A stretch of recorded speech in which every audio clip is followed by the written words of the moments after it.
오늘 갈라디아서 5장 16절에서 26절까지의 말씀을 통해서 성령을 쫓아 행하라 하는 그런 말씀을 저희가 생각해 보고자 합니다. 세상의 헛된 영광과 목적을 위해서 서로 격동하고 투기하지 말라, 그렇게 말씀하십니다. 오직 성령 안에서 행하라, 그런 말씀을 주시면서 성령의 인도하심을 따라 살면 율법 아래 있지 아니하다, 이렇게 말씀하시고, 성령의 소욕과 육체의 소욕은 서로 거스린다, 그렇게 말씀을 해 주셨습니다. 육체의 일은 분명한 모습으로 나타나는데 그것은 음행과 더러운 성적인 일과 호색으로 시작되는 것이라고 지적을 하고, 그 다음 인간관계에 나타나는 분쟁, 시기, 질투, 모함, 원수매줌, 술수, 분냄을 지금 적시해 주고 있습니다. 자, 우리가 이 말씀을 들으면서 이런 일을 행하는 사람에게는 하나님의 나라가 유업으로 주어지지 않는다, 그런 말씀을 오늘 기록하고 있는데, 여러분 이 말씀을 보면서 이 말씀에 대해서 혹시 이걸 어떻게 해석해야 되는가 하는 그런 생각을 안 해보셨습니까? 성경을 읽어야 여러분이 그 말씀에 대해서 생각을 하는데 아마 성경을 안 읽으시지 않았나, 그렇게 생각이 돼요. 이 말씀은 혹시 행위 구원에 대한 그런 해석으로 생각을 할 수 있는 그런 구절이거든요. 그런데 이것을 우리가 자세히 이렇게 말씀을 보면 이렇게 해석할 수 있어요. 우리가 세상의 삶을 살아가면서 분쟁과 시기와 질투, 모함, 원수 맺는 것은 좀 차치하고라도 술수와 분냄, 이런 것들의 모습에서 나는 절대 이런 모습을 갖지 않았다 할 수 있는 사람 있나요? 이런 모습이 우리에게 있지요. 그런데 이런 모습을 가지고 있으면 하나님의 나라가 유업으로 주어지지 않는다, 그러면 여러분 어떻게 이 말씀을 해석할 거예요? 나는 예수 그리스도의 보혈의 피로 구원받았는데 이런 말씀은 내가 어떻게 해석해야 되는가? 이 말씀은 그 사람의 일생의 삶에 있어서 이러한 모습이 회개되지 않고 계속해서 지속되어져 가는 그런 사람들을 두고 말하는 거예요. 어떻게 사람이 온전하지 못한데, 100% 온전하지 못한데 이런 모습을 안 가질 수 있겠어요? 나는 이런 모습이 없습니다, 나는 완전 성화를 이루었습니다 하는 사람은 저는 그건 거짓말을 하는 사람이라고 생각합니다. 회개하지 않고 지속적으로 이러한 모습으로 살아가는 자에게는 하나님의 나라가 유업으로 주어지지 않는다 말씀을 하시는 거예요. 오늘 예수 그리스도의 모습을 닮아서 살아간다는 것이 얼마나 중요한 것인가를 말씀해 주시는 거예요. 그래서 먼저 우리 자신을 돌아보고 회개할 수 있어야 되고, 그 다음 후회 없는 신앙인의 삶을 살아야 된다 하는 거죠. 그래서 먼저 우리 자신을 돌아다보고 반성할 수 있는 그런 성도가 돼야 돼요. 자신의 현재의 모습을 돌아다보고 정확한 실상을 파악한 후에 그 잘못된 모습을 고칠 수 있는 그 사람이 축복의 인생을 사는 사람이에요. 그런데 대부분의 사람들은 문제의 원인을 자신에게서 찾지 않습니다. 오히려 모든 문제의 원인은 다른 사람들에 의해서 만들어진 그런 환경 때문이라고 생각해요. 그런데 사실 모든 문제의 근본 원인은 자기 자신에게 있어요. 세상에는 가련하고 불쌍한 자가 많지만 자기 자신이 가장 가련하고 불쌍한 자라는 것을 깨닫는 사람이 참 탁월한 그런 선택을 하는 사람인데, 그렇지 못한 사람들이 너무나 많아요. 프랑스의 사상가 파스칼이 그는 문학가이기도 했는데 이런 기도를 드렸어요. 영혼의 병 중에서 가장 큰 병은 그 병에서 자기의 비참함을 전혀 느끼지 못하는 무감각 증세이오니 하나님, 제가 그 무감각으로 인한 비참함을 제가 뼈가 저리도록 느끼게 해 주시옵소서. 자기 자신의 부족함을 깨닫고 고칠 수 있는 은혜를 기도한 것이, 누구든지 자기 자신의 부족함을 깨닫고 가련함을 확인할 수 있어야 올바른 상태로 돌이킬 수 있고 은혜와 긍휼의 사람으로 변화될 수 있는 거예요. 자기 자신의 부족한 모습을 깨닫는 것이 곧 행복의 열쇠가 되는 거지요. 빅토르 위고가 쓴 레 미제라블이라고 하는 그런 작품이 있는데 이게 연극으로도 공연이 됐죠. 뉴욕의 브로드웨이에서도 한동안 이 레 미제라블을 공연을 했는데 주인공 장발장이라고 하는 사람이 미리엘 신부의 물건을 도둑질하고 대질 신문을 봤는데 그 미리엘 신부가 자신을 변호하는 말을 하게 될 때 자기 자신을 새롭게 발견하게 된다 하는 거예요. 그 미리엘 신부가 그 물건은 저 사람이 훔친 것이 아닙니다. 내가 저 사람에게 준 것입니다. 이 말이 장발장에게 자신의 내면을 돌아보게 했어요. 가장 중요한 것은 자기 자신을 돌아보는 거예요. 또 자기 자신과의 싸움이에요. 자기의 부족함을 깨닫는 거예요. 여러분 어떠한 상태에 계십니까? 자기 자신을 돌아보고 깊이 생각해 봐야 돼요. 다른 이들이 나를 바라볼 때 반듯하고 단정한 모습으로 보일지 모르지만 그러나 마음에는 내적인 불안의 요소가 있고 고민의 그림자가 짙게 깔려 있다면 내 자신을 내가 바로 판단해야 돼요. 남에게 해를 끼치는 악독과 중상, 모략, 시기, 질투로 인해서 내가 더러운 영혼으로 지금 남아있는가?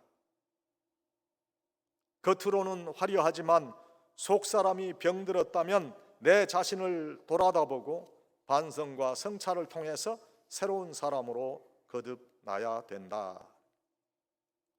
병든 육체가 병원에서 고침을 받고 회복되어 가듯이 우리의 병든 심령이 우리의 반성과 성찰을 통해서 회복되고 온전해져야 돼요. 가장 중요한 문제는 나에게는 아무런 문제가 없다고 생각하는 영적 교만함입니다. 우리가 기도합니다.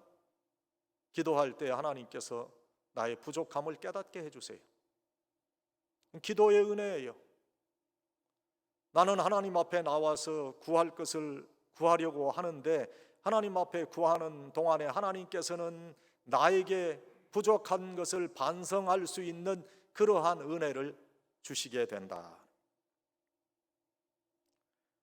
우리 현대인들은 자기 자신이 가장 온전한 사람이라고 믿고 살아갑니다. 그 착각입니다. 오늘날 많은 사람이 자기 자신을 잃어버리고 살면서도 그 사실에 무감각해요. 자기 자신의 모습에 만족하며 삽니다. 그래서 어떤 정신분석학자가 현대인은 정도의 차이가 있을 뿐 모두가 정신병자라 그렇게 규정했어요. 비정상적이라는 말이에요. 우리가 살아가는 이민사회도 마찬가지지. 정상적이고 상식적인 행동이 아니지 않는가 하는 물음을 던져주는 수많은 이들의 행동을 우리가 볼 수 있습니다. 정상적이고 상식적인 말과 행동이 아니라는 거예요. 그래서 내 자신은 분명 올바르고 정상적인 처신을 하고 있다고 하는데 과연 그것이 정상적인가 하는 내 자신의 반성이 있어야 돼요. 그리스 아테네의 그 아크로폴리스 언덕에 파르테논 신전이 있는데 그 신전 기둥에 내 자신을 알라는 소크라테스의 명언이 기록되어 있어요. 무엇보다도 내 자신을 돌아보아 내 자신의 정확한 실상을 발견할 수 있어야 돼요. 이것이 올바른 지혜와 삶의 또 신앙의 기초가 되는 거예요. 우리 기독교 신앙도 마찬가지요. 사람이 하나님 앞에서 자기 자신의 본래의 모습을 깨닫게 될 때에 비로소 자기 자신의 부족함과 무력함을 알 수 있는 거예요. 그때 하나님께 긍휼을 구하고 자기 자신을 온전하게 맡기는 신앙의 사람이 되어질 수 있습니다. 내 자신을 돌아보고 부족한 자신의 모습을 발견하게 되는 때에 비로소 진실해질 수 있다는 거예요. 인생의 행복은 우리의 삶의 방향이 올바른 곳으로 놓여지게 될 때 우리에게 임합니다. 자기 자신의 부족함을 돌아보고 깨닫고 참다운 삶의 가치를 따라 움직이게 되면 비로소 인간다운 삶의 보람과 행복을 얻게 되는 거예요. 사랑하는 여러분, 우리 모두가 잃어버린 내 자아를 돌아보고 회복할 수 있어야 될 것입니다.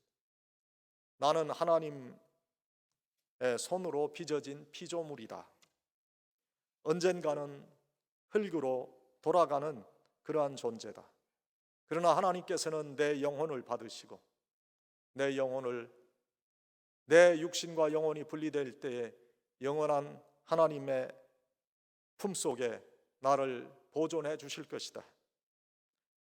예수님께서 다시 오실 때 영원한 신천신지의 세계에 흙으로 돌아간 우리의 육신이 다시 부활해서 우리의 영혼과 결합시켜 주시는 그러한 은혜가 있을 것이다. 이게 기독교 신앙이거든요. 이런 우리 기독교 신앙의 받침 위에 분명히 서 있어야 돼요. 그리고 그 구원은 오직 예수님만이 우리에게 주시는 은혜다 하는 것이 성경이 말씀하는 진리예요. 며칠 전에 신문을 보니까 미국의 기독교인들, 보수 기독교인이라고 하는 사람의 30% 정도가 예수님 말고도 구원을 얻을 수 있다고 믿는데요. 하나님께서 사랑하셔서 청교도로 이 나라를 세우게 하신 이 미국이 지금 이러한 이단 사상으로 가득 차 있는 자기 자신을 기독교인이라고 하는 그런 사람들로 지금 이 나라가 움직여가고 있다는 거예요. 지금 엄청난 그런 위기의 때입니다. 사람이 죽으면 냉동을 시켜서 100년 후에 과학이 발전되어서 그 육체를 다시 살릴 수 있다. 그래서 냉동 창고에 보관된 시신이 제가 기억하기로 한 3,000구가 지금 있대요. 애리조나에 어디에.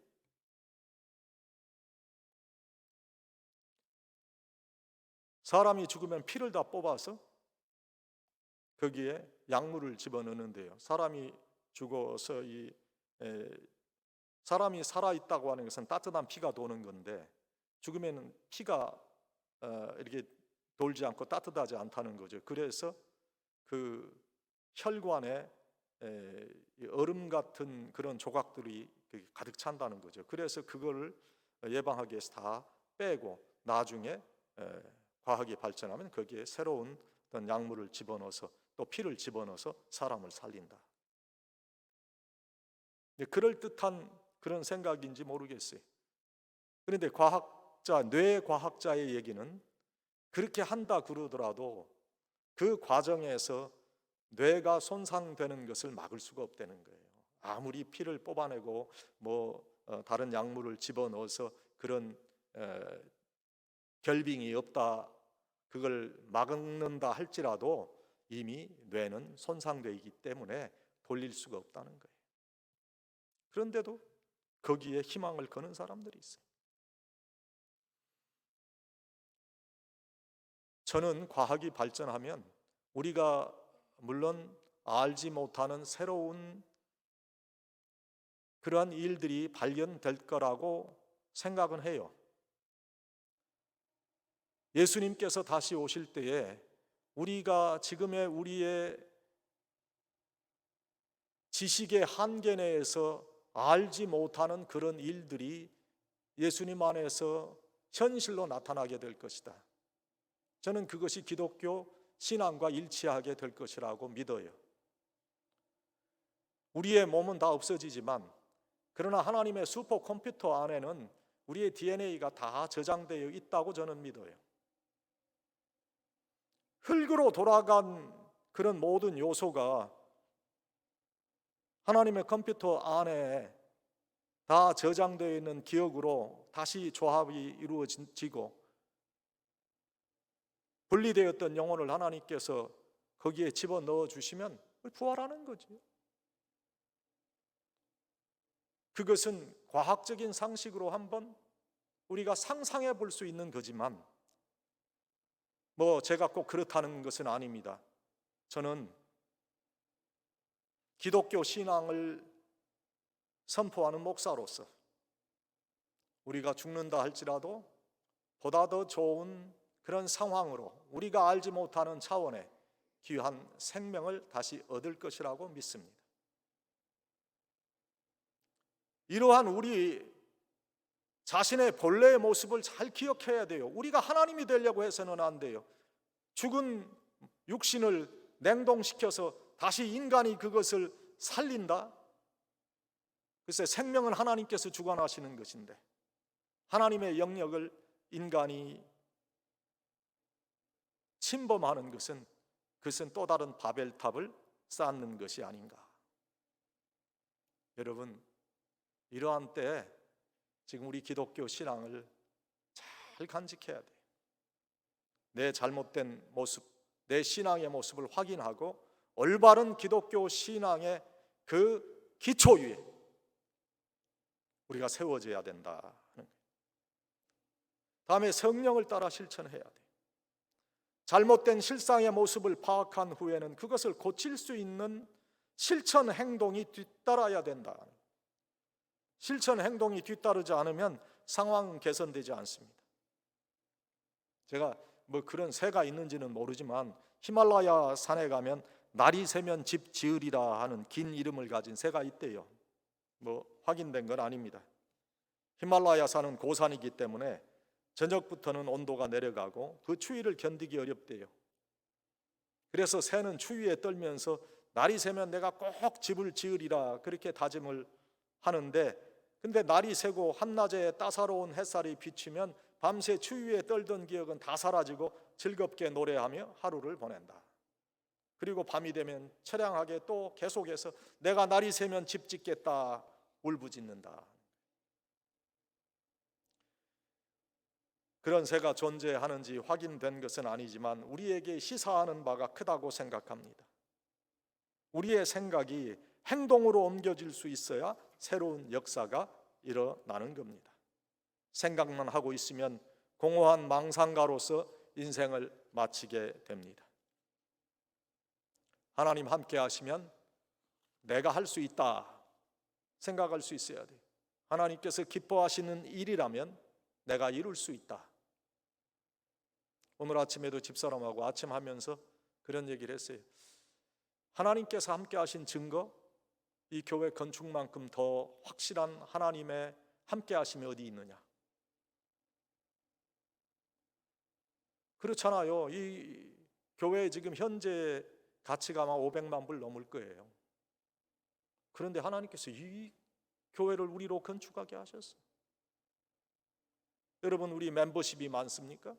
가졌던 돈이 많았습니까? 그러나 하나님은 이루셨어요.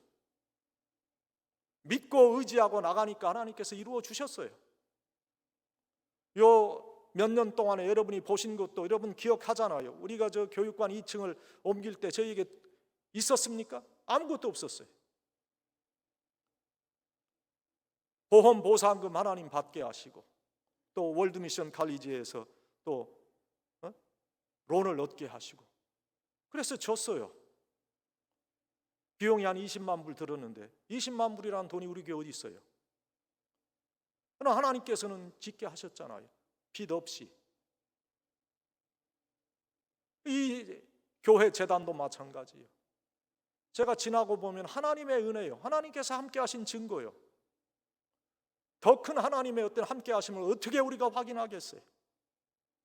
그런데 그 일이 어떻게 일어나느냐? 이거 안 된다, 못한다, 좀 더 교인들이 있을 때 이거 할 수 있다, 그렇게 생각했으면, 그렇게 생각만 하고 있으면, 이거 할 수 없다 그랬으면 지었겠습니까? 위대한 실천은 새로운 축복의 길로 우리를 인도해요. 그런데 이 실천 행동의 길은 고난과 모험을 감수해야 하는 길이 될 수도 있어요.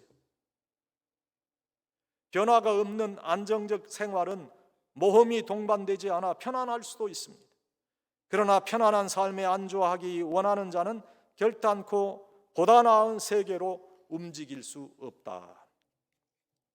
우리 한인 이민자들은 보다 나은 미래와 삶을 위해 미지의 세계에서 이민의 삶을 시작한 사람들이에요. 이러한 경험된 실천 행동의 삶이 우리에게 계속돼야 돼요. 우리가 결정하고 실천해야 하는 행동에는 크나큰 모험이 뒤따르고 때로는 시련과 환난도 있어요. 그러나 이 실천 행동에 앞서서 주저하게 되면 이 주저함은 새로운 길을 방해하게 됩니다. 새롭고 축복된 미래를 위한 행동 실천은 대가를 치러야 돼. 우리의 실천 행동은 보다 나은 인생을 위한 결단이고, 이 결단을 삶에 옮기게 될 때 먹구름 같은 인생의 자리에서 탈출할 수 있다. 배수의 진을 친다 하는 말을 들어보셨을 거예요. 앞에는 싸워야 할 적군이요, 뒤에는 물러설 수 없는 그런 바다라는 거예요. 물러서 퇴각하면 물에 빠져 죽을 수밖에 없어요. 그러나 이러한 상황에서 죽기를 각오하고 전투에 임하면 승리하게 된다. 예수님께서 제자들을 부르실 때 제자들이 응답했던 모습은 바로 이러한 모습이에요.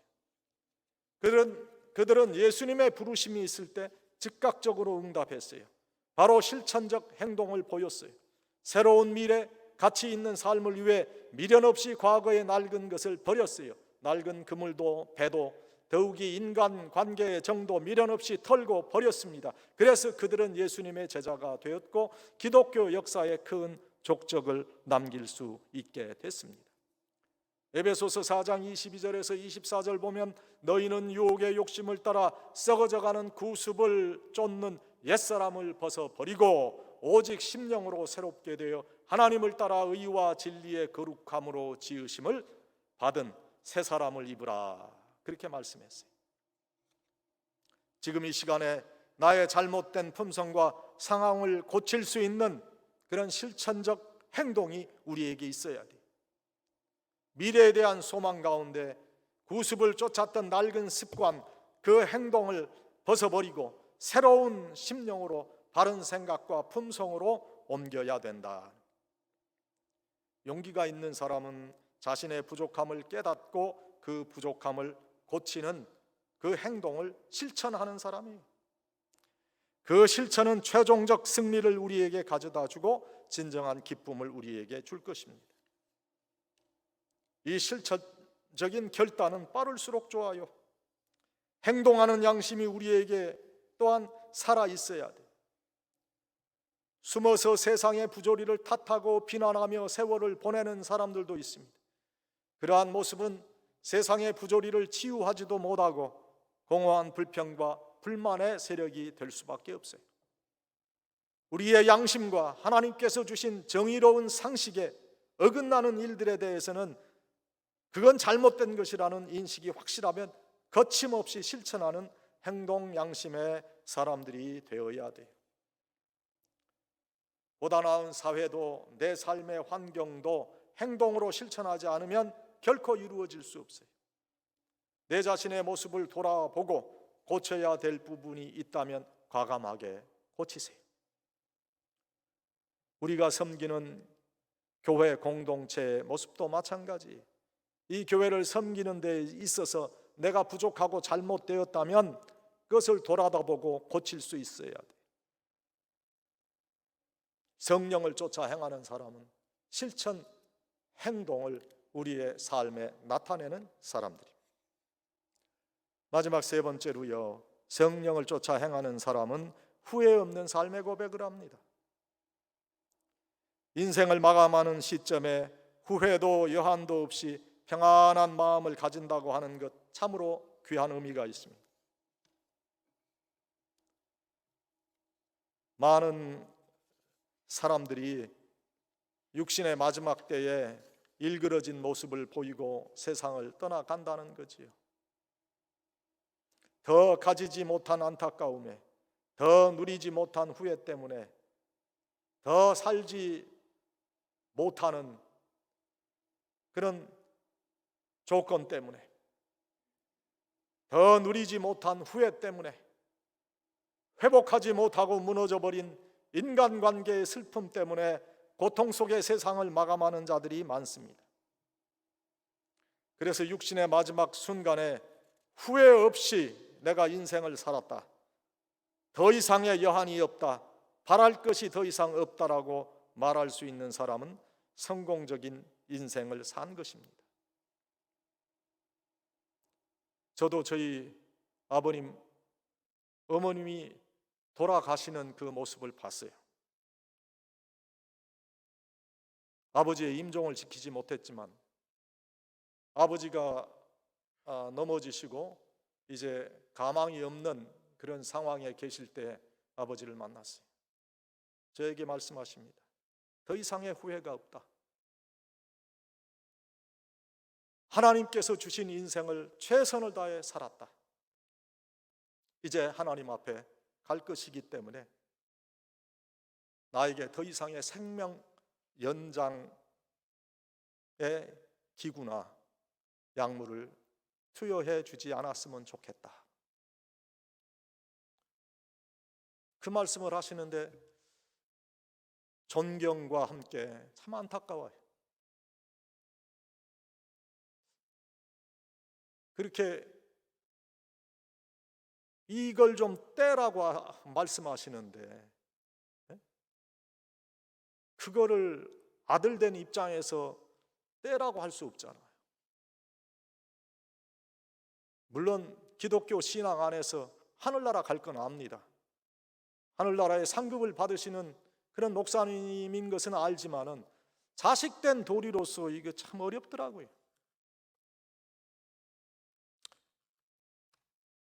결국에 한 2달 그 영양주기라고 그러나요?